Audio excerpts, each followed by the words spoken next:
नमस्कार के न्यूज की खास पेशकश जनहित में आपका स्वागत है। और जनहित में आज हम बात कर रहे हैं महफूज नहीं बेटियां।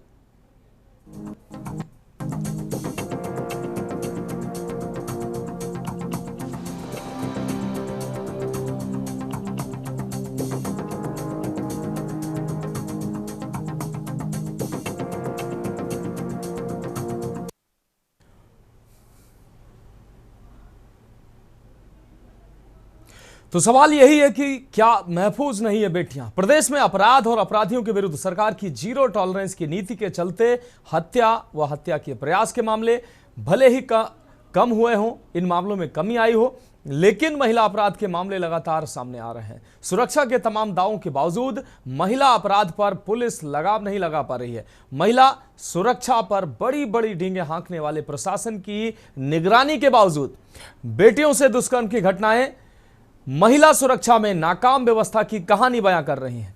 शहर शहर दुष्कर्म और हैवानियत की तस्वीरें सामने आ रही हैं जो रोंगटे खड़े कर देने वाली हैं। जब ये मासूम सुरक्षित नहीं हैं तो फिर महिलाएं कितनी सुरक्षित होंगी, ये बड़े सवाल हैं। और इस पर ये खास आप रिपोर्ट देखिए और उसके बाद इस गंभीर विषय पर चर्चा करेंगे।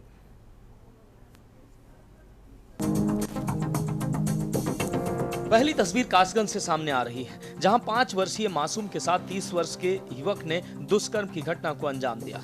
कोतवाली क्षेत्र में एक 5 वर्षीय बच्ची के साथ दुष्कर्म का मामला सामने आया। बच्ची अपनी ननिहाल गई थी। आरोपी 35 वर्षीय प्रदीप ने चॉकलेट का लालच देकर बच्ची को अपने घर की दूसरी मंजिल पर ले गया। वहां उसने बच्ची के साथ दुष्कर्म किया और फरार हो गया। जैसे ही बच्ची की मां को घटना की जानकारी मिली, वह आरोपी के घर पहुंची और पुलिस को सूचना दी। पुलिस ने बच्ची को इलाज के लिए जिला अस्पताल में भर्ती कराया है। शुक्रवार रात 11 बजे बच्ची का मेडिकल परीक्षण कराया गया। पुलिस पीड़िता और उसकी मां को अपने साथ ले गई और मीडिया से बात करने से रोक दिया। वहीं दूसरी हैरान करने वाली घटना उन्नाव से सामने आई है, जहां औरास थाना क्षेत्र में गुरुवार रात लापता हुई 6 वर्षीय मासूम बच्ची का शव शुक्रवार दोपहर रजबहा मैन पुलिया के पास नहर में अर्धनग्न अवस्था में मिला। पुलिस ने त्वरित कार्रवाई करते हुए लगभग 19 घंटे बाद शुक्रवार रात 9 बजे मुठभेड़ के दौरान मासूम के हत्यारे को मुठभेड़ के दौरान गिरफ्तार कर लिया। मुठभेड़ में पुलिस की गोली आरोपी को लगी। आरोपी मासूम का चचेरा भाई है और उसने दुष्कर्म के बाद बच्ची की हत्या कर दी थी। बताया गया है कि गुरुवार रात करीब 8 बजे मासूम घर के पास स्थित गोंडा, जो जानवरों के बांधने की जगह होती है, अपने बाबा को पानी देने वो गई थी।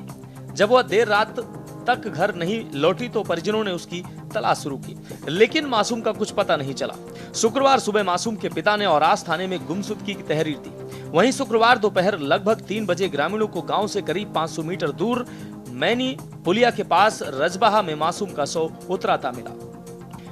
ग्रामीणों की सूचना पर पहुंची पुलिस ने शव की शिनाख्त की है। इसके बाद पुलिस अधीक्षक ने घटना के शीघ्र खुलासे के निर्देश दिए। 8 बजे सूचना मिली कि थाना औरास के मैनी खेड़ा गांव के एक भीखी खेड़ा मजरे में 6 साल की बच्ची कल रात से मिसिंग हो गई है। जिस सूचना पर थाना औरास पुलिस द्वारा अभियोग पंजीकृत करते हुए तत्काल इसमें टीमें बना करके सर्च ऑपरेशन किया गया। दिन में लगभग 3 बजे बच्ची का शव मैनी खेड़ा के माइनर के पुलिया के पास बरामद हुआ, जिसको कब्जे में लेकर के पोस्टमार्टम की कार्रवाई नियमानुसार करते हुए कराई जा रही है। इसी बीच उसके हत्या की आशंका लोगों ने जाहिर की, जिसमें जांच पड़ताल करते हुए उसके बाबा के द्वारा यह बताया गया कि गांव का ही उसका एक चचेरा भाई, जिसके पास वह अक्सर वीडियो देखने जाती थी मोबाइल में, उसका नाम रविशंकर उर्फ रावेंद्र, जो कि गायब चल रहा है, जिसकी तलाश की गई। तलाश में पता चला कि यह अभी रात लगभग 8:30 बजे एक मैनी खेड़ा के माइनर के झाल के पास छुपा हुआ बैठा है। जिस सूचना पर पुलिस पार्टी उसको गिरफ्तार करने वहां पर पहुंचती है और उसके द्वारा पुलिस पार्टी पर फायर किया जाता है, जिसमें जवाबी कार्रवाई में मुठभेड़ में वह गिरफ्तार होता है। गिरफ्तार होने के बाद पूछताछ में उसने अपना जुर्म कबूल किया और उसने बच्ची का अश्लील वीडियो दिखाते हुए बाग के पास ले जाकर के उसका दुष्कर्म करना और उसके बाद विरोध करने पर उसका गला दबाकर हत्या किए जाने का जुर्म स्वीकार किया। हत्या के बाद उसने डेड बॉडी को पास की ही माइनर में फेंक दिया, जो आज दोपहर में बरामद हुई थी। इस तरह से इस घटना का सफल अनावरण किया गया और मुठभेड़ में उसके पास से 315 बोर का एक तमंचा, एक जिंदा कारतूस, खोखा कारतूस बरामद हुआ है, जिस पे नियमानुसार कार्रवाई करते हुए इसको विधिक रूप से जेल भेजा जा रहा है। तीसरी सनसनीखेज घटना सोनभद्र से सामने आई है, जहां एक नाबालिग लड़की का दूसरे धर्म के युवक ने अपहरण कर उसको बंधक बना लिया। हिंदवारी पुलिस चौकी क्षेत्र के एक गांव निवासी पिता ने पुलिस को बताया कि 18 जून की दोपहर उनकी 15 वर्षीय बेटी घर से सामान लेने किकराही बाजार गई थी। देर शाम घर न आने पर खोजबीन की गई, मगर उसका पता नहीं चला। तब काफी खोजबीन के बावजूद उसका पता नहीं चला। 4 दिनों के बाद उनकी बेटी ने दोपहर के वक्त भतीजे के मोबाइल पर फोन किया और उसने बताया कि उसे किसी ने कैद कर रखा है। वह किसी प्रकार छत पर आकर छिपकर सूचना दे रही है। वह जहां पर है छत से ओवरब्रिज व थाना दिखाई दे रहा है। इसके बाद उसने कहा कि वह मोबाइल बंद कर रही है, अगर आरोपियों ने देख लिया तो बहुत मारेंगे। मेरे पिता को बता देना। पीड़ित का आरोप है कि वह मामले में थाने पर गया, मगर कोई सूचना दर्ज नहीं की गई, न कोई कार्रवाई हुई। पुलिस ने मामले में अज्ञात युवक पर केस दर्ज किया है। अब सवाल यह है कि प्रदेश सरकार के तमाम प्रयासों और प्रशासन के तमाम किताबी दावों के बीच प्रदेश में मासूमों से हैवानियत की खबरें लगातार सामने आ रही हैं। साथ ही माँ बाप से भी सवाल है कि चॉकलेट और बिस्किट का लालच देकर जब अपने ही इन मासूमों से हैवानियत कर रहे हैं, तो माँ बाप को इन मासूमों की सुरक्षा सुनिश्चित करनी पड़ेगी और अपनों में बैठे हैवानों को चिन्हित करना पड़ेगा और अपने मासूमों की सुरक्षा करनी पड़ेगी। स्पेशल डेस्क के न्यूज इंडिया।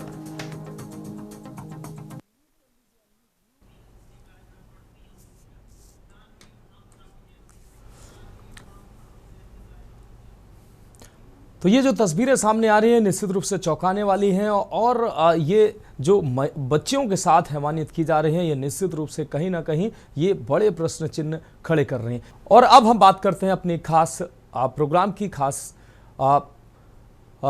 महफूज नहीं बेटियां जिसकी हम बात कर रहे हैं। तो प्रदेश में अपराध और अपराधियों के विरुद्ध सरकार की जीरो टॉलरेंस की नीति के चलते हत्या और हत्या के प्रयासों के मामले भले ही कमी आ गई हो जो दावे किए जाते हों, लेकिन महिला अपराध की अगर बात करें तो महिला अपराध में कहीं ना कहीं लगातार महिला अपराध की घटनाएं सामने आ रही हैं। जिले दर जिले ऐसी तस्वीरें सामने आ रही हैं जो कहीं ना कहीं सोचने के लिए मजबूर कर रही हैं। और इस गंभीर विषय पर चर्चा के लिए एक विद्वानों का एक बड़ा पैनल हमारे साथ, महिला विद्वानों का एक बड़ा पैनल हमारे साथ जुड़ा हुआ है। सबका तारुफ करा देते हैं, उसके बाद चर्चा में आगे बढ़ते हैं। पूजा मिश्रा जी हमारे साथ सपा प्रवक्ता जुड़ी हुई हैं। अंजू प्रजापति जी सदस्य महिला आयोग हमारे साथ जुड़ी हुई हैं। रुचिता चौधरी जी सेवानिवृत्त IPS हमारे साथ जुड़ी हुई हैं। डॉक्टर मोनिका शर्मा मनोवैज्ञानिक हमारे साथ जुड़ी हुई हैं। सुमन गुप्ता वरिष्ठ पत्रकार हमारे साथ जुड़ चुकी हैं। शत्रुपा पांडे जी सामाजिक कार्यकर्ता हमारे साथ जुड़ चुकी हैं। सीमा श्रीवास्तव जी BJP नेता हमारे साथ जुड़ चुकी हैं। साथ ही हमारे साथ अलग अलग जनपदों से हमारे संवाददाता भी हमारे साथ जुड़े हुए हैं, उनसे अभी हम जानेंगे। कासगंज की अगर हम बात करें तो कासगंज में से हमारे संवाददाता जुड़े हुए हैं। कासगंज में जो 5 वर्षीय मासूम की सभी मेहमानों का स्वागत करते हुए सबसे पहले संवाददाता का अपना रुख कर लेते हैं। कासगंज से जो ये घटना सामने आई है, 5 वर्षीय मासूम के साथ हैवानियत की गई है। इस हैवानियत की ये कहानी जो है ये पूरे जिले में सनसनीखेज घटना बन गई है। इसको लेकर क्या कुछ अहम अपडेट है?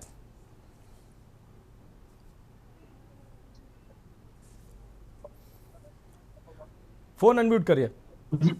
जी, आपको बता दूं कि कासगंज में बीते दिवस एक कासगंज रहने वाली 5 साल की बच्ची थी, जिसको 30 वर्षीय युवक जो अपने ननिहाल में बच्ची गई थी, उसके ननिहाल के पास ही वो युवक रहता था। उसको चॉकलेट व बिस्कुट का बहाना देकर, लालच देकर उसको अपने घर पर ले गया और घर के ऊपर वाले कमरे में ले जाकर उसने बच्ची के साथ दुष्कर्म किया है। जैसे ही बच्ची की चीख पुकार सुनी तो उसके युवक के परिजन भी और आस पड़ोस के रहने वाले सभी घटनास्थल की तरफ दौड़ पड़े। युवक लोगों को आता देख वहां से भाग गया और साथ ही उस बच्ची को जब उसके परिजनों ने देखा तो वो लहूलुहान हालत में थी। तुरंत ही 112 पुलिस को सूचना दी गई। 112 पुलिस मौके पर पहुंची। उन्होंने पुलिस को बच्ची को बाकायदा जिला अस्पताल में भर्ती कराया, जहाँ जिला अस्पताल में उसका बच्ची का इस समय उपचार चल रहा है। आपको बता रहा युवक का नाम प्रदीप था, जिसकी पुलिस अब भी तलाश कर रही है। हालांकि पुलिस दावा कर रही है जल्दी उस युवक को पकड़ लेंगे, लेकिन कहीं ना कहीं सोचने वाली बात है कि इस तरह की घटनाएं कासगंज में एक बार पहले भी हो चुकी है, लेकिन फिर भी कोई भी इस पर पाबंदी नहीं लगी है। जी ठीक है, आप हमारे साथ जुड़े रहिए। ये निश्चित ही सनसनीखेज घटना है। उन्नाव में भी ऐसी घटना सामने आई है। उन्नाव में एक 6 वर्षीय मासूम बच्ची के साथ हैवानियत की घटना को अंजाम दिया गया। 6 वर्षीय मासूम बच्ची चॉकलेट और बिस्किट का लालच देकर उसको अपने घर ये हैवान ले गया, उसका बताया जा रहा है कि चचेरा भाई है, उसको ले जाकर उसके साथ हैवानियत की घटना को अंजाम दिया और उसकी हत्या भी कर दी। कहीं ना कहीं ये घटना अपने आप में सनसनीखेज है। उन्नाव से हमारे सहयोगी जुड़े हुए हैं। किस तरीके से ये घटना को अंजाम दिया गया और अब पुलिस कैसे कार्रवाई में आगे बढ़ रही है? जी, मैं बताना चाहूंगा कि उन्नाव जनपद के औरास थाना क्षेत्र की यह घटना है, जहां पर एक चचेरा भाई अपनी चचेरी बहन के साथ दुष्कर्म करता है, उसके बाद उसकी हत्या कर देता है। शराब के नशे में अपनी बहन को मोबाइल में वीडियो दिखाता है, उसके बाद उसके साथ दुष्कर्म करता है और अपनी इस घटना को छुपाने के लिए उसकी हत्या कर देता है। हत्या करने के बाद वह उसको गांव के बाहर नहर के नाले में छुपा देता है, जिससे कोई भी गांव का व्यक्ति और उसके परिजन उसको ढूंढ ना पाए। देर रात तक जब वह घर नहीं आती है, नहीं मिलती है, तो पूरा गांव उस लड़की को, उस मासूम लड़की को ढूंढने में लग जाता है। लेकिन जानकारी न होने पर उसके पिता और माता पुलिस को सूचना देते हैं।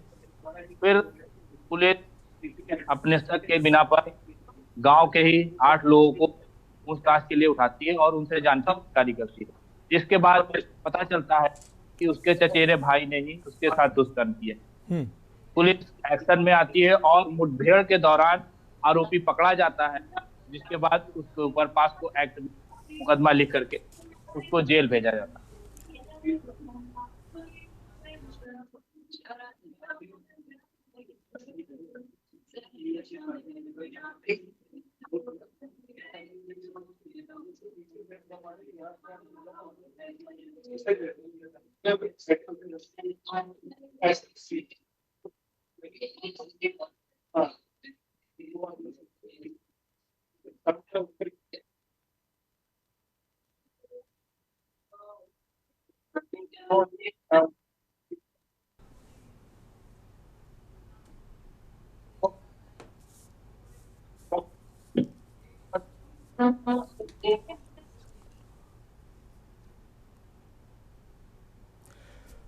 तो फिलहाल हमारे सभी संवाददाताओं का बहुत शुक्रिया हमारे साथ जुड़ने के लिए।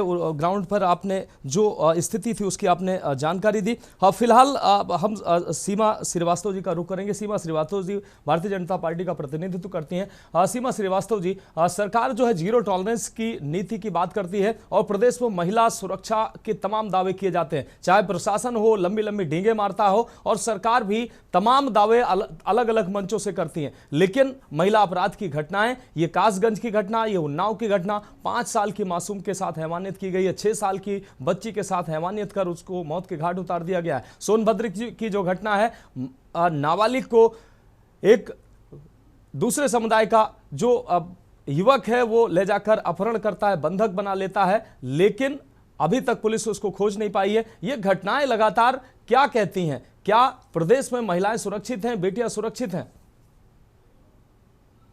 वंदे मातरम सभी को। जी सर, आपने अभी जो न्यूज में बताया उसमें स्पष्ट है कि जो हमारी सरकार है उसमें तीनों ही केसेस में आपने खुद ही बताया है कि पुलिस ने तुरंत कार्रवाई की है।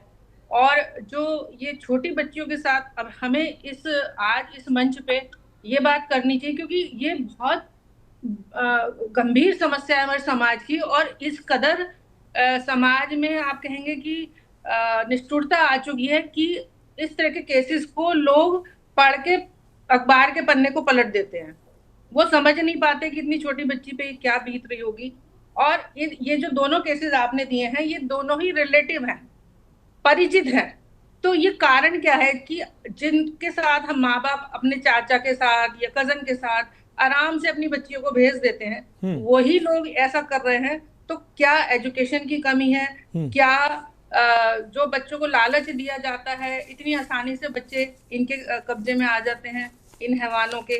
तो ये इस पूरे सामाजिक तौर पे हर किसी को मिलके इस विषय पर बात करनी ही होगी। और सजा इतनी छोटी ना हो, इतनी कड़ी सजा हो कि कोई सोचते हुए भी डरे कि हम ऐसा कुछ करने जा रहे हैं।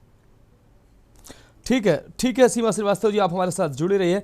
हमारे साथ अब अंजू प्रजापति जी जुड़ी हुई हैं, सदस्य महिला आयोग की। अंजू प्रजापति जी, वो क्या स्थितियां होती हैं, मानसिक विकृति इसको आप कहेंगे, या समाज का डर, पहले लोगों को कोई भी ऐसी घटनाओं को अंजाम देने से पहले 100 बार आदमी सोचता था, 10 बार सोचता था कि कहीं ना कहीं समाज क्या कहेगा। अब ना समाज का डर है, ना पुलिस प्रशासन का डर है, और ऐसी घटनाओं को अंजाम दिया जा रहा है जो सुनकर रोंगटे खड़े हो जाते हैं। 5 साल की मासूम, 6 साल की मासूम, 7 साल की मासूम, उनके साथ चॉकलेट और बिस्किट का लालच देकर उनके साथ हैवानियत की जा रही है। कासगंज और उन्नाव की ये घटनाएं चीख चीख कर कह रही हैं कि कैसे हमारे मासूम सुरक्षित रहेंगे। ये इसको क्या आप मानती है, मानसिक विकृति है या अशिक्षा इसको मानती है, या कहीं ना कहीं किसी तरीके से सामाजिक ताने बाने की अब वो स्थिति आ गई है कि लोगों की मानसिक विकृति पूरी तरीके से बदल चुकी है?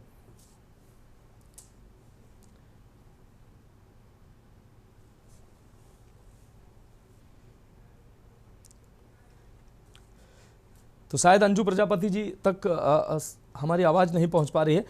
हमारे साथ डॉक्टर मोनिका शर्मा जी जुड़ी हुई हैं, मनोवैज्ञानिक हैं। डॉक्टर मोनिका शर्मा, सेम सवाल आपसे कि क्या आपको क्या लगता है, ये मानसिक विकृति है या समाज का डर नहीं है, कानून का डर नहीं है? ये कैसी स्थिति आ गई है? 5-5, 6-6 साल की मासूमों के साथ हैवानियत की जा रही है।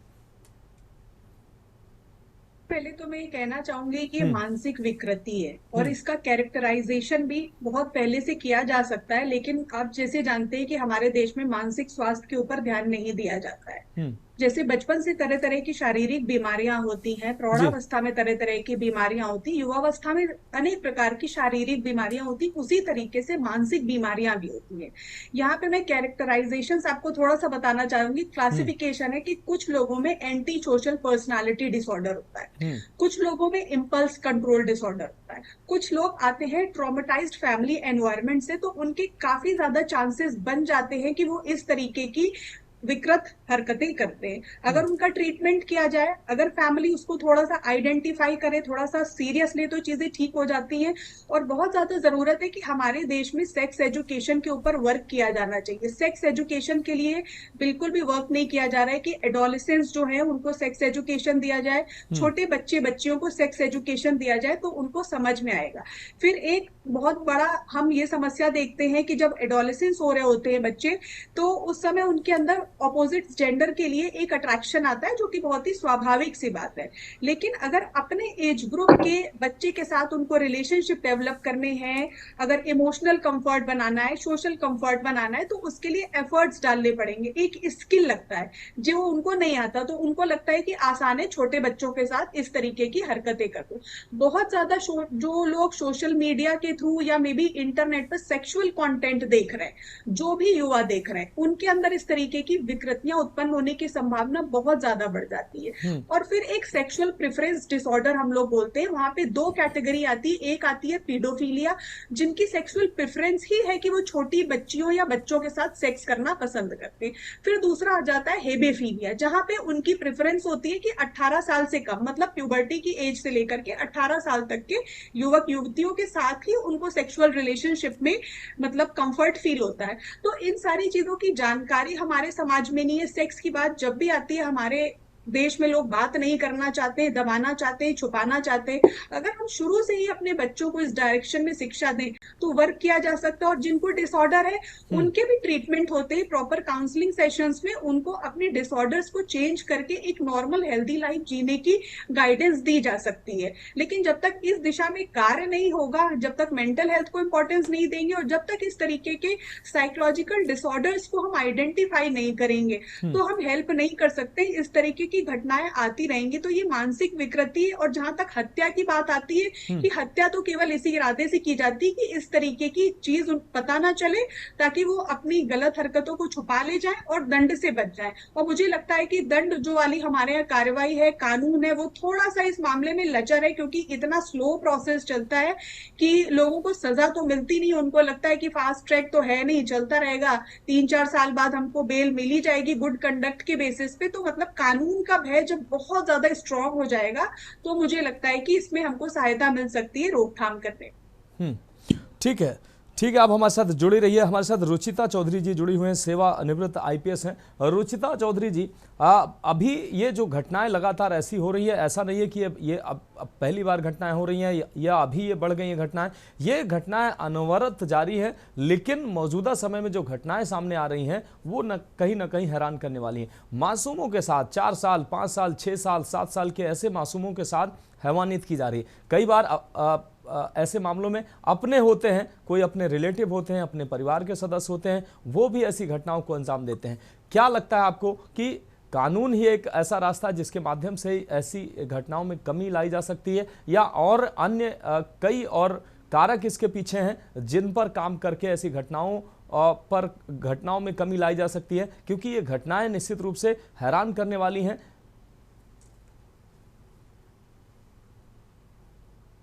रुचिता जी, फोन अनम्यूट कर लीजिए। रुचिता जी, आप जी। केवल कानून के माध्यम से इन घटनाओं को नहीं रोका जा सकता। यदि रोकने की संभावना होती तो रुक गई होती। इसके लिए सामाजिक प्रक्रिया को नैतिकता के दायरे में लाना होगा।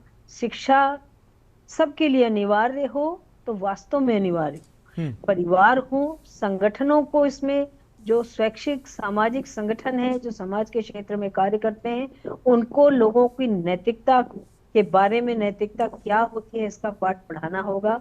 बच्चों को, पेरेंट्स को ध्यान देना होगा कि बच्चों का विकास जब हो रहा है तो वो किस ओर जा रहे हैं, किस मानसिक विकृति, किस मानसिक विकलांगता की ओर जा रहे हैं। बच्चों की ओर ध्यान देना होगा, खासकर लड़कों की ओर, कि वो क्या कर रहे हैं। लड़कियों को तो लोग have nots, do and don'ts सिखाते रहते हैं, पर लड़कों को कोई डू एंड डोंट्स नहीं सिखाता है। वो लड़के क्या कर रहे हैं, कहाँ जा रहे हैं। कानून हर किसी को जानकारी में नहीं होता है कि अगर हम कड़ी से कड़ा सजा भी दे दें तो एक सजा ऐसी नजीर नहीं बन पाती है कि हर इंसान उसको जाने। और जिस ग्रुप के ये लड़के अपराध कर रहे हैं, ना वो न्यूज़ देखते हैं, ना वो समाचार पढ़ते हैं, ना वो कानून पढ़ते हैं। उनके माता पिता भी संभवतः बहुत कम ऐसे होते हैं जो इन चीजों, इन विधाओं से जुड़े होते हैं। नैतिकता का पाठ ही एक मात्र ऐसी चीज है। दूसरा सबसे बड़ा खतरा मोबाइल पर ये चीजें बैन होनी चाहिए। पॉर्न जो भी कंटेंट हैं वो नहीं होने चाहिए। और पेरेंट्स को कम से कम इतना तो देखना चाहिए कि उनके बच्चे क्या देख रहे हैं और उनके बच्चे क्या कर रहे हैं। खाली बच्चा है तो कर क्या रहा है, ये देखा नहीं जाता है। इस कारण से बच्चे स्वच्छंद होते होते इस हद तक जाते हैं कि मानसिक रूप से विकलांग हो जाते हैं और रिश्तों की गरिमा भी खो देते हैं। जब परिवार में ही रिश्तों की कोई गरिमा नहीं होती है तो हम किसी बच्चे से, जो भट्टे वाले का बच्चा है, काम वाले का बच्चा है, labour class, lower middle class का बच्चा है, वो नैतिकता उसमें पनपेगी कहाँ से? परिवार में नहीं है, समाज में। रुचिता जी, सवाल यह है कि अगर कोई बड़ी उम्र का बच्चा हो या कोई व्यक्ति हो, वो उसके साथ ऐसा होता है, मासूम बच्चे हैं, वो उनको चॉकलेट बिस्किट का लालच देकर जो ये हैवानियत की घटना को अंजाम दे रहे हैं, 30 वर्ष के होते हैं, 35 वर्ष के होते हैं, ये नैतिकता उनके लिए लागू होती है, कठोर दंड उनके लिए लागू होता है। लेकिन मासूम शिकार हो रहे हैं, 4 साल के, 5 साल के, 6 साल के मासूम। कहीं ना कहीं माता पिता जो है उनकी भी जिम्मेदारी बढ़ जाती है। उनको अपने बच्चों, उनके अपने माता पिता देखते नहीं कि मैं जी, लड़कों के माता पिता नहीं देखते उनकी बच्चियां कहाँ जा रही हैं। बच्ची इतनी रात में कहीं उठ के जा रही है। हम लोगों के समय में भी ऐसा होता था और ये होना भी चाहिए। यदि बच्ची रात को उठ रही है तो माँ को उठाए और माँ उसके साथ जाए।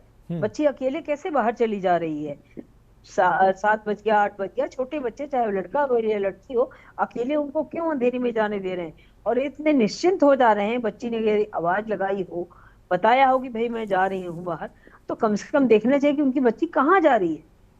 इस और किसी का ध्यान नहीं है। सब इतने एकाकी होके जीने लगे हैं कि स्वयं तक सीमित रहते हैं। जब अपराध हो जाता है उसके बाद सबको चेतते हैं, तो उस अपराध के हो जाने के बाद पीड़ित को आप क्या कर सकते हैं? न्याय दिलाना अलग चीज है। जिसने दुनिया छोड़ दी, क्या न्याय दिलाएंगे आप? न्याय होगा, इसमें दुष्कर्मी दंडित तो हो जाएगा, पर मरने वाले को, दुष्कर्म झेलने वाले को तो न्याय नहीं मिल पाएगा, क्योंकि जब उसकी जान ही चली गई तो किस तरह का न्याय? तो इसमें सामाजिकरण की प्रक्रिया, नैतिकता के जो पाठ हैं, जो समाज की एक व्यवस्था है कि कितने बड़े बच्चे को बच्चा ही समझना, चाहे वो किसी की भी बच्ची हो, और जो शारीरिक संबंध के दायरे हैं वो दायरे डिसाइड होने चाहिए और उन पर समाज का नियंत्रण होना चाहिए कि यदि कोई देख लेगा, आज यदि कोई देख भी लेता है किसी बच्चे के साथ कोई गलत कर रहा है, तो लोग रुक कर उसे टोकते नहीं है, उसे बताते नहीं, इग्नोर करके आगे बढ़ जाते हैं, कोई किसी का साथ नहीं देता है।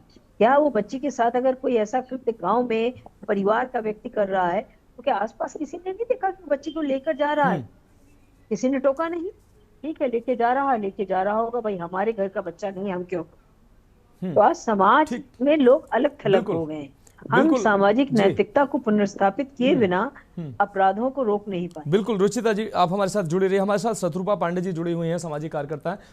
शत्रुपा पांडे जी, मौजूदा समय में जो जिस हिसाब से समय बदल रहा है, वैसे वैसे तमाम चुनौतियां बढ़ रही हैं, सामाजिक बदलाव हो रहे हैं। ऐसे में हम अपने बच्चों को कैसे सुरक्षित रखें? कई घटनाएं ऐसे सामने आती हैं कि हमारे अपने ही होते हैं, वही हैवान बन जाते हैं। कई बार ऐसा होता है, माँ बाप की लापरवाही होती है, कहीं बच्चों पर ध्यान नहीं देते हैं और बच्चे कहीं नज़र से इधर उधर हुए और हैवानों के शिकार हो जाते हैं।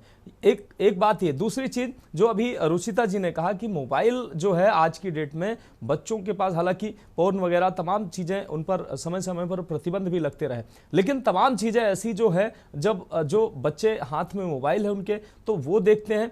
उन बच्चों को अगर छोड़ भी दिया जाए तो जो बड़े हैं या ठीक ठाक उम्र के हैं, उन बच्चों या तमाम ऐसे व्यक्ति भी हैं, वो मोबाइल पे तमाम चीज़ें ऐसी देखते हैं, तो वो उसका अब आपको लगता है कि उसका फर्क साफ तौर पर समझ में आ रहा है। शिक्षा अपनी जगह मायने रखता है कि व्यक्ति शिक्षित नहीं है, इस वजह से ऐसी घटनाएं हो रही हैं। दूसरी चीज़, जो सामाजिक ताना बाना जो है वो बिखर रहा है, लोगों को समाज का डर नहीं है, कानून का तो डर बिल्कुल रह ही नहीं गया है, इस वजह से ऐसी घटनाएं हो रही हैं। आप क्या कारण मानते हैं? मनोज जी, देखिए, हमारी बहस का विषय ही कितना दर्द भरा है कि सुरक्षित नहीं बेटियां। हम कभी नहीं कल्पना करते थे कि हम इन विषयों पर बैठकर बात करेंगे, और आए दिन हम लोग इस पर बात कर रहे हैं। एक घटना होती है दर्दनाक, उससे हम लड़ते हैं, उबरते हैं, उस पर बात करते हैं, बहस चल ही रही होती है कि ताबड़तोड़ 2-3 हो जाती है। अभी खबर आ रही है, गोंडा में भी 8 वर्षीय बच्ची का शव मिला है। ये अभी सूचना आ रही है। तो हम बात कर नहीं पाते, हमारा एक वाक्य पूरा नहीं होता और हैवानियत बच्ची के साथ हो जाती है। अभी हमारी मनोचिकित्सक ने भी बताया कि वो बच्चियां साफ टारगेट है उनका। वो उनको लगता है कि ये हमारा विरोध नहीं कर पाएंगी, ये कुछ कह नहीं पाएंगी और ये हमारे बहकावे में आ जाएंगे, जो मासूम है। अब टॉफी, चॉकलेट, बिस्किट, ये बच्चा तो यही जानता है।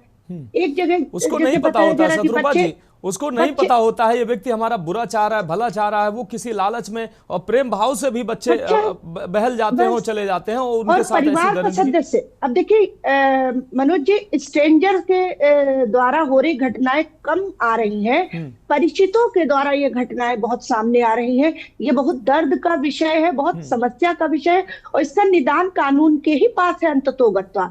समाज तो अपना करेगा ही, अपनी जो भी चारों तरफ से अपने आप को मजबूत करेगा, उसे करना चाहिए, लेकिन एक बड़ी नजीर पेश करने का वक्त आ गया है। देखिए, अभी ये हमारे मध्य प्रदेश, राजस्थान, हरियाणा, इन्होंने कहा कि 12 साल से कम उम्र की बच्ची के साथ अगर रेप होता है तो फांसी के लिए हमने विधेयक पास किया अपने विधानसभा में। हमने उस पर कड़ी कार्रवाई के लिए कमर कस ली है। उत्तर प्रदेश में भी 12 साल से कम की बच्ची के लिए फांसी पर संस्तुति की गई है, फांसी पर विचार किए जा रहे हैं। लेकिन ये कब शुरू होगा? ये देखिए, भय सबको होता है, अनपढ़ है, ठीक है, नशेड़ी है, लेकिन मौत की परिभाषा सबको पता है। अनपढ़ को भी मौत का पता है, पढ़े लिखे को भी मौत के बारे में पता है कि हम ऐसा करेंगे तो हमें इसका दंड, मृत्यु दंड मिलेगा। तो ये देखिए, इन केसेस में जहां बच्चियों के साथ इस तरह बर्बरता हो रही है, यौन हिंसा हो रही है, हत्या हो रही है, वहां कानून का एक बड़ी नजीर पेश करने की बहुत लंबे समय से आवश्यकता है, बहुत जरूरत है। और फास्ट ट्रैक कोर्ट पर सारे केसेस को डाला जाए। मैं तो कहूंगी रेयरेस्ट केस, ये थोड़ा सा, अब इतने होल है कानून में कि सारे अपराधियों को लगता है कि हम उन होल से, लंबी न्यायिक प्रक्रिया के दौरान उन होल से हम बच निकलेंगे, हमारा वकील हमें बचा ले जाएगा। तो ये थोड़ा सा कानून का भय और बढ़ाना होगा। देखिए, एनकाउंटर पर लोग खुश होते हैं। अभी हम लोग मुश्किल से 15 दिन की शायद बात है, 15-20 दिन की बात है, लखनऊ में जो आप और हम सब बहस पर बैठे, मेट्रो पर जो हुआ बच्ची का, 24 घंटे के अंदर जब एनकाउंटर हुआ, तो ये एनकाउंटर को हम लोग दुरुस्त नहीं मानते, लेकिन जनता को वो सुखदायी लगता है, क्योंकि उसको लगता है कि न्यायिक प्रक्रिया बड़ी लंबी है, उसके बाद ये किसी न किसी तरीके से छूट जाते हैं। तो मुझे लगता है कि सबसे पहले तो ये जो नशे हैं, अभी मोबाइल पर लंबी बात हो चुकी है, उनको दोहराने की कोई आवश्यकता नहीं है। मोबाइल संचार क्रांति इतनी बढ़ी कि उसके दुरुपयोग प्रारंभ हो गए। उन पर अभी एक बच्ची को शायद वो अश्लील वीडियो ही दिखा रहा था, उस मासूम बच्ची को, उसके बाद उसकी हत्या उसने उन्नाव में की। उन्नाव की मैं रहने वाली हूँ, मुझे दर्द होता है, इन सारी स्थितियों पर मुझे दर्द होता है। शर्मसार होना पड़ता है कि रिश्तों की ये कैसी हम गढ़ रहे हैं परिभाषा। तो ये दर्द का विषय है, और इन घटनाओं पर रोक कैसे लगेगी, ये बैठकर विचार करने का और नजीर पेश करने का वक्त आ गया है। ठीक है, हमारे साथ पूजा पांडे जी जुड़ी, माफ कीजिए, पूजा मिश्रा जी जुड़ी हुई हैं, समाजवादी पार्टी का प्रतिनिधित्व करती हैं। पूजा मिश्रा जी, आपका रुख करें। पूजा मिश्रा जी, जो ये घटनाएं घट रही हैं, निश्चित रूप से ये घटनाएं रूह कांप जाती है जब ऐसी घटनाएं सामने आती हैं कि 4 साल के, 5 साल के मासूम, 6 साल के हम बच्चों को गोद में लेकर जिस उम्र में खिला रहे होते हैं, उस उम्र के बच्चों के साथ अगर कोई ऐसी घटना करता है, बच्चा किसी का भी हो, देश के किसी कोने में ऐसी घटना हो रही हो, लेकिन सामने वो घटना आती है तो पूरा दिमाग जो है वो काम करना बंद कर देता है कि ऐसी जहनियत आखिर कैसे लोगों में हो गई है कि मासूमों को लोग नहीं बख्श रहे हैं। दूसरी चीज, कानून जो है वो अपना काम कर रहा है, ये लगातार दावे किए जाते हैं, अपराधियों पर लगातार ऐसी कार्रवाई की जा रही है, लेकिन ऐसे में न तो ऐसे अपराधियों को न समाज का डर है, ना ही कानून का रत्ती भर डर नजर आता है। तो कैसे घटनाएं रुकेंगी? मानस जी, ये जो 2 घटनाएं भी आप बता रहे, जो भी ये बहुत दुखद है, और ये घटनाएं सुनकर के ये लग रहा है कि यहाँ पे जो है कानून व्यवस्था पे सवाल तो नहीं उठाया जा सकता। यहाँ पे सामाजिक जो है कुरीतियां है, यहाँ पे जो बच्ची थी, भाई परिवार के फैमिली मेंबर्स ही थे, ये लगता है। पर वहीं पे आप भूल जा रहे हैं कि मेरठ में जब जो है हॉस्पिटल में जाती है बच्ची, बीमार रहती है, इलाज कराने के लिए लेकर के जाते हैं और हॉस्पिटल में रेप हो जाता है। बिहार का वो आप नहीं भूल सकते हैं कि बच्ची का रेप हुआ, बच्ची को लेकर के जाते हैं हॉस्पिटल में, वो फर्स्ट एड नहीं मिलता, उसकी डेथ हो जाती है। अभी बहुत एजुकेशन की बात चल रही थी, सोशल अवेयरनेस की बात चल रही थी, तो आप बताइएगा कि 2010 में जब एड्स अवेयरनेस के लिए आया, उसमें कितना सेक्स एजुकेशन को बताया गया। हमारे यहाँ पे जो करिकुलम है ना, जब हमने, आप बताइए, आपने भी स्कूलिंग की होगी, सबने स्कूलिंग की होगी, इसको कहाँ कितना सेक्स एजुकेशन के बारे में बताया। हम लोग बैक चले जाते थे, स्कूल के टाइम में हमें कुछ इन्फॉर्मेशन ही नहीं था। अभी तो बच्चे कह रहे हैं टेक्नोलॉजी, कम से कम टेक्नोलॉजी से उनको थोड़ा तो अवेयरनेस रहता है, थोड़ा तो जानते हैं। हम लोग को ब्लैकआउट थे, ये होता क्या चीज है। हमारे जो करिकुलम में, एनसीईआरटी करिकुलम में life skills and health education module, इसमें जो है थोड़ी सी सेक्स एजुकेशन के बारे में, फिर भी सेक्स एजुकेशन टर्म ना तब था जब 2005 में शुरुआत किया गया कि बताया जाए, और ना अभी जो एनईपी आई है उसमें है। तो आप कहां से एक्सपेक्ट करते हो कि ये एजुकेशन मिलेगा, मेल हो या फीमेल हो, जब आपने उनके करिकुलम में इस चीज को नहीं रखा है। आप टीचर को ट्रेन नहीं करते हो, जो शिक्षक है उनको ट्रेन नहीं करते हो कि how they gonna deliver this education to the students. तो आप कहां से एक्सपेक्ट करते हो? आप समाज किससे बनता है? आपसे बनता है, हमसे बनता है, इनसे बनता है। हमने कभी स्कूल में सेक्स एजुकेशन पढ़ा ही नहीं, हमने देखा ही नहीं कि हमारे टीचर पढ़ाते कैसे हैं। ना आने वाली, ना वर्तमान में जनरेशन देख रही है। हमने कब जाना? हमने सीधा फोन से जाना। और उसके बाद में हम अवेयरनेस की बात करें, जहां पे जिस सरकार में ये योजना चलाई जाए 600 करोड़ रुपए की, बेटी बचाओ बेटी पढ़ाओ, और उसमें से 400 करोड़ सिर्फ और सिर्फ जो है प्रचार में चला जाए, जा सकता था ना। एक गर्ल्स स्कूल बना सकते थे ना। एक गर्ल्स एजुकेशन का, मैंने जो है कोचिंग पढ़ाते हैं एक सर, उनका मैंने सुना था, उन्होंने बोला कि बेटियों, कम से कम अगर ये चलाया था उन्होंने, तो कम से कम बेटियों के एजुकेशन पे 18% का जो जीएसटी लगा रखा है वही हटा देते हैं। गर्ल्स को जो है सेफ्टी के लिए सेक्स एजुकेशन का उनका अलग स्ट्रीम ही चला देते हैं। हम कह रहे हैं कि अगर आपको लगता है कि नहीं जो है ये करिकुलम में ठीक नहीं बैठ रहा है कि आपको धीरे धीरे करके इम्प्लीमेंट करना है, सेक्स एजुकेशन पढ़ाना है, बहुत जरूरी है, तो आप इसको चलाते हैं अभियान के तहत। लेकिन आपने उसका आप सोचिए 80% लगभग उड़ा दिया प्रचार करने में, और आप कह रहे हैं कि जो है सामाजिक की जरूरत है। समाज कहाँ से बनेगा? समाज हमसे आपसे बनेगा, और बहुत दुखद चीजें निकल करके आ रही हैं। और मैं इस चीज को कभी नहीं मानती हूँ कि एक्शन होना इज द क्योर। नो, ठीक है, हम थोड़ा क्या गया, precaution is better than cure, क्योंकि वो ज्यादा जरूरी कि ऐसे घटनाएं नहीं घटित हो। ये बड़ा गंदा सा जो है कृत्य। ठीक है पूजा जी, ठीक है पूजा जी। अंजू जी हमारे साथ जुड़ चुके हैं। अंजू प्रजापति जी, सदस्य महिला आयोग से। अंजू जी आपका रुख कर रहे हैं। अंजू जी, जो मौजूदा समय में कुछ घटनाएं ऐसे सामने आ रही हैं, और लगातार ऐसा नहीं है कि पहली बार आ रही हैं, ये मीडिया के सामने ऐसी घटनाएं आ रही हैं, इसलिए हम चर्चा कर रहे हैं। तमाम ऐसी घटनाएं रोज होती हैं जो मीडिया के सामने नहीं आती हैं। उन्नाव में 6 साल की मासूम के साथ हैवानियत की जाती है, उसको मौत के घाट उतार दिया जाता है। कासगंज में 5 साल की मासूम के साथ हैवानियत की जाती है।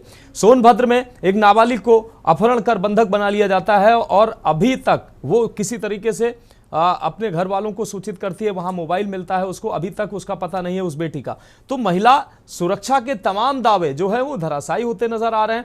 मासूम अगर सुरक्षित नहीं है तो महिलाओं की तो बात ही छोड़ दीजिए। ये 5 साल, 4 साल, 3 साल की मासूम, उनके साथ ऐसी मानसिक विकृति बन गई है कि उनके साथ भी हैवानियत की जा रही। क्या कहेंगे आप? अंजू जी फोन अनम्यूट कर लीजिए। ये बहुत दुखद घटनाएं हैं कि ऐसी कई छोटी बच्चियों के साथ ऐसी घटनाएं हो रही हैं। जैसे कि अभी एक पूर्व वक्ता ने कहा कि हमें एजुकेशन देने की आवश्यकता है, तो ये पेरेंट्स के साथ साथ स्कूल की भी जिम्मेदारी है और समाज की भी जिम्मेदारी है। क्योंकि जो बच्चे इस घटना को अंजाम दे रहे हैं, जो एक मानसिक रोगी कहा जाएगा, जो अगर बच्चे नहीं बड़े लोग ऐसी घटना को अंजाम दे रहे हैं, तो उनके खिलाफ एक तो सख्त से सख्त कार्रवाई होनी चाहिए। अंजू जी, कासगंज में 5 साल की मासूम के साथ हैवानियत करने वाला 35 साल का युवक था। उन्नाव में 6 साल के मासूम के साथ हैवानियत कर उसकी हत्या करने वाला 30 साल का हैवान था। वही मैंने बोला कि उनका मेंटल हेल्थ कहीं ना कहीं प्रॉब्लम है, कि उनको ये नहीं पता चल रहा है कि हम के साथ क्या करने जा रहे हैं। तो एक तो ऑन द स्पॉट एक होता है ना, अरेस्ट हुआ, फिर वो कोर्ट में गया, और ऐसे लोग क्या छूट जाते हैं। तो जो न्याय देने की प्रक्रिया है वो तेज होनी चाहिए, और ऐसे लोगों को तुरंत न्याय मिलना चाहिए, ऑन द स्पॉट न्याय मिलना चाहिए। तभी शायद ये घटनाएं कम होंगी, जब तुरंत न्याय मिलेगा ऐसे लोगों को। निश्चित रूप से न्याय जब तक न्याय प्रणाली में तमाम चीजें दुरुस्त नहीं की जाएंगी और इन अपराधियों को डर नहीं होगा, तब तक ये घटनाएं हमें नहीं लगता है कि ये रुकने वाली हैं। फिलहाल हमारे साथ वरिष्ठ पत्रकार सुमन गुप्ता जी भी जुड़ी हुई हैं। सुमन गुप्ता जी, काफ़ी देर से आप इंतजार कर रही हैं, आपसे अहम सवाल। आपने सभी मेहमानों को सुना, मनोवैज्ञानिक मोनिका शर्मा जी जुड़ी हुए हैं, उनको आपने सुना, और तमाम अलग अलग पार्टियों के लोग जुड़े हुए हैं। सदस्य महिला आयोग की जो जुड़ी हुई हैं अंजू जी, उनको भी आपने सुना। कुल मिलाकर ये घटनाएं जो लगातार घट रही हैं, आपको क्या लगता है, क्या कानून तो बना हुआ है और सरकार दावा कर रही है, और कहीं ना कहीं कानून जो है वो बना हुआ है अब जैसा भी है, लेकिन कानून लगातार बन जाते हैं, कानून के बावजूद भी अपराध में कमी नहीं आ रही है। महिला अपराधों की अगर बात करें तो इसका ग्राफ कम नहीं हो रहा है, और ऐसी घटनाएं जब सामने आती हैं 5 साल, 4 साल, 3 साल के मासूमों के साथ हैवानियत, तो निश्चित रूप से रूह कांप जाती है। क्या लगता है आपको, क्या इसके पीछे के कारण है और इसके निदान का कोई रास्ता है या नहीं है? सुमन जी फोन अनम्यूट कर लीजिए।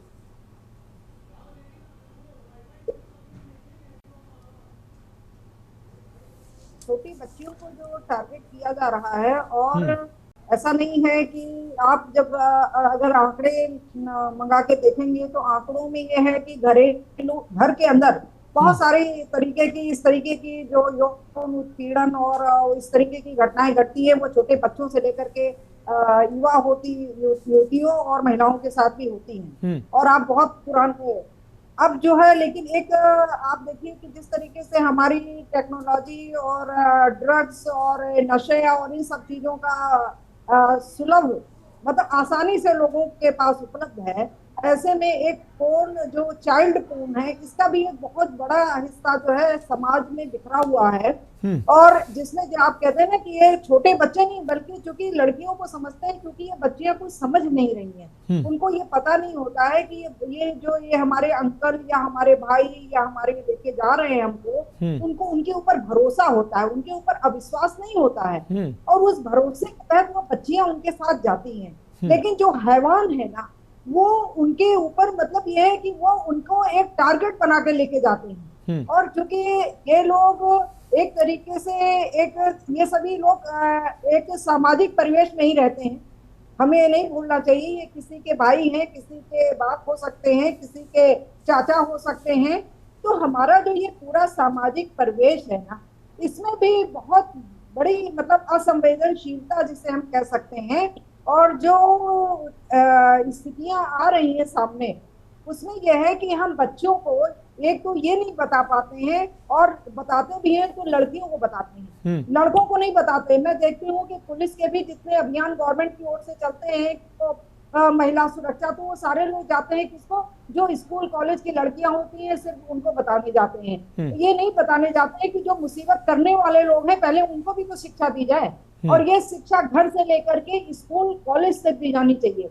मैं नहीं समझती हूँ कि इनकाउंटर और इन सब चीजों से इसका कोई हल निकलने वाला है। जहां तक कानून का मसला है, कानून की प्रक्रिया में बहुत सारी, चूंकि जब सबूत का प्रश्न आता है तो बहुत सारे ऐसी चीजें होती हैं जिसमें शायद जो अपराध करने वाले होते हैं वो छूट जाते हैं। बेशक कई बार गलत लोग, अब ग्रामीण अंचल में तमाम लोग अब इसको और जिस बच्चे के साथ ये सब घटनाएं होती हैं, अभी जो हमारे साथ मनोवैज्ञानिक बैठे हुए हैं, वो समझते होंगे जब एक महिला के साथ एक युवती के साथ जब होता है, तो वो बार बार जो अदालत में जाकर के उसको जिस तरीके की मतलब असहज होने का शिकार होना पड़ता है। और तो बताइए, एक छोटी बच्ची जो ये भी नहीं समझ रही है, ये भी नहीं समझ पाती है कि उसके साथ हुआ क्या, वो सही ढंग से ये भी नहीं बता पाती है कि उसके साथ आखिर हुआ क्या। इधर आप देखिए कि मैं सोचती हूँ कि पिछले 1 महीने के अंदर बहुत सारी ऐसी घटनाएं रिपोर्ट हुई हैं जिसमें कई बच्चियों की हत्या हो गई है, और उत्तर प्रदेश में और उत्तर प्रदेश के बाहर भी हुई है। बिल्कुल। तो ये सिर्फ कानून के मसले से मुझे नहीं लगता है कि इसका कोई बहुत बड़ा हल निकलेगा। एक सामाजिकरण प्रक्रिया और गवर्नमेंट की जो स्थिति है, उसको भी संवेदनशील होते हुए सिर्फ लाठी और गोली के बल से ये चीजें नहीं दूर होंगी। मुझे लगता है कि इसके लिए हमारे एजुकेशन सिस्टम में इस चीज को लाना चाहिए, और छोटे बच्चों से ही इन सब चीजों के बारे में, और घर में जब देखता है कि जब कोई पुरुष होता है या कोई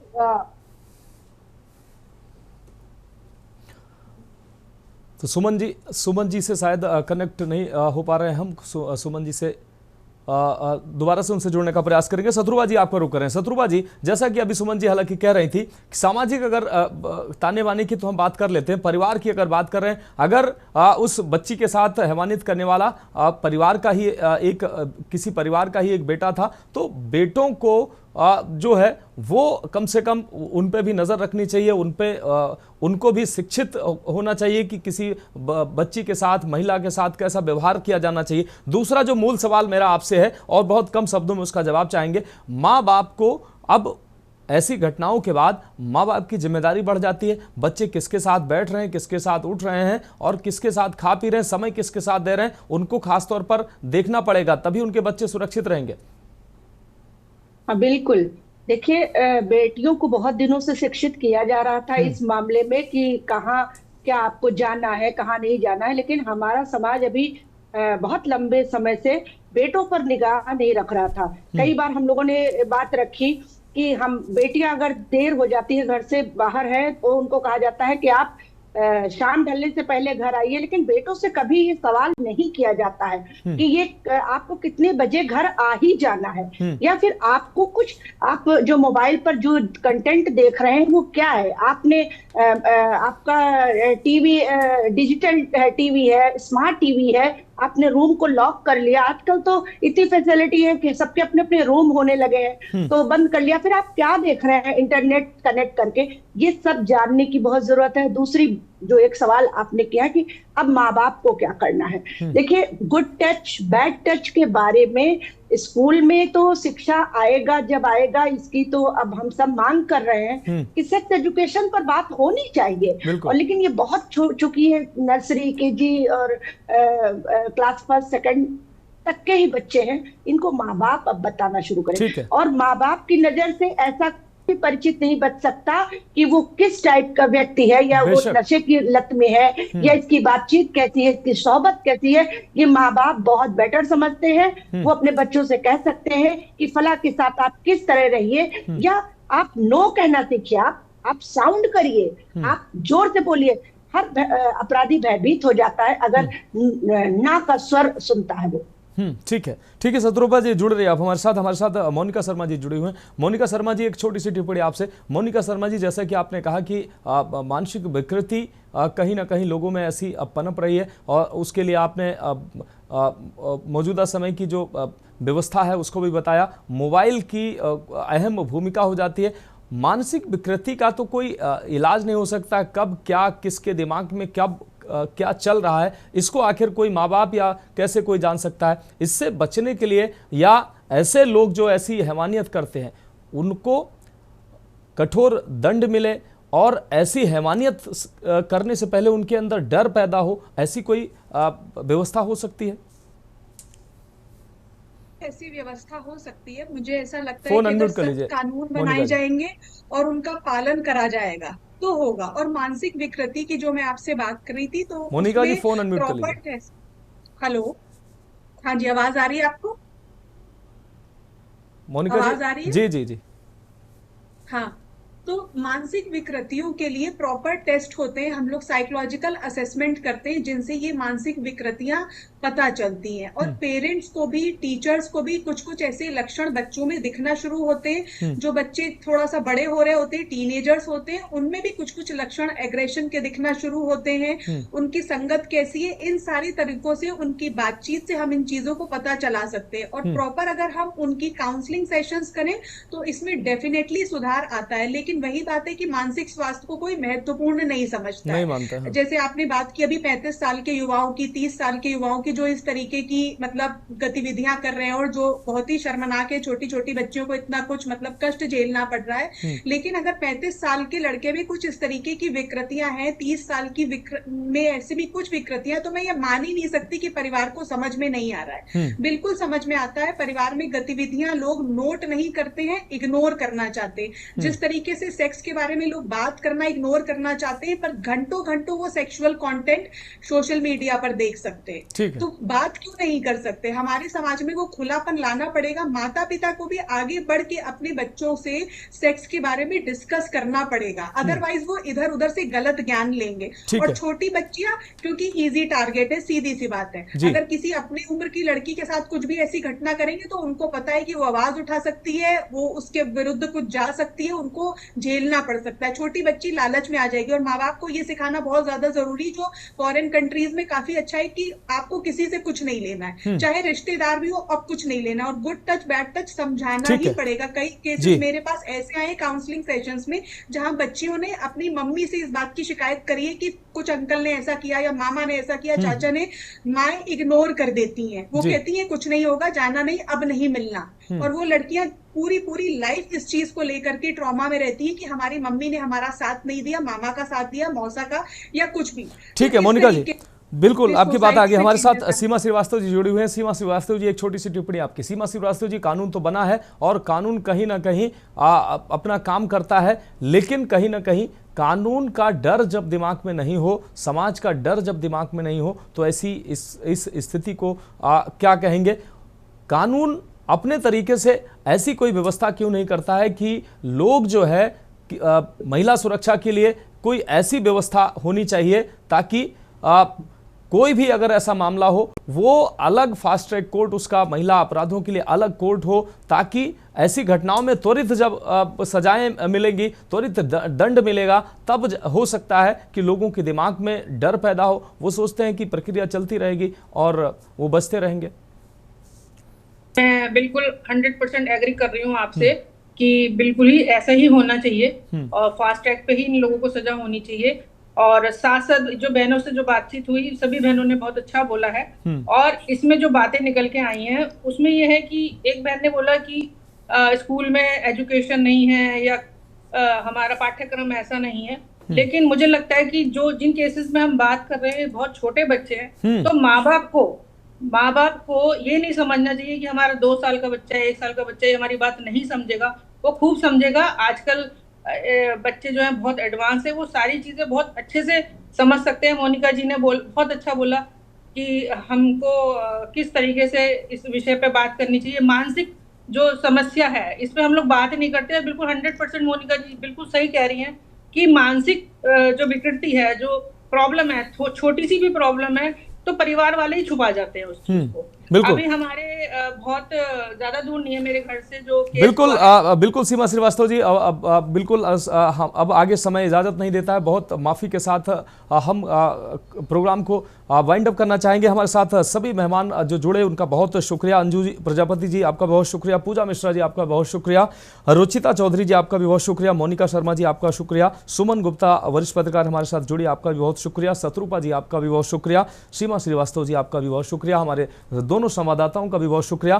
तो विषय यही है कि क्या हमारी बेटियां जो हैं वो महफूज नहीं हैं, और अगर महफूज नहीं है तो उसके पीछे के कारण क्या है, उन कारणों की तलाश करनी होगी और उन कारणों का इलाज करना होगा, तभी हमारी मासूम बच्चियां महफूज रहेंगी। क्योंकि महिला अपराध की रोकथाम की डींगें बहुत मारी जाती हैं, लेकिन धरातल पर दिखाई क्या देता है, हर दिन कोई नई घटना सामने आती है और हम फिर चर्चा करने बैठते हैं, लेकिन स्थायी इलाज कुछ इसका नजर नहीं आ रहा है। तो फिलहाल हमारी खास पेशकश में अभी के लिए मेरे साथ इतना ही। मुझे दीजिए इजाजत और आप देखते रहिए के न्यूज़ इंडिया।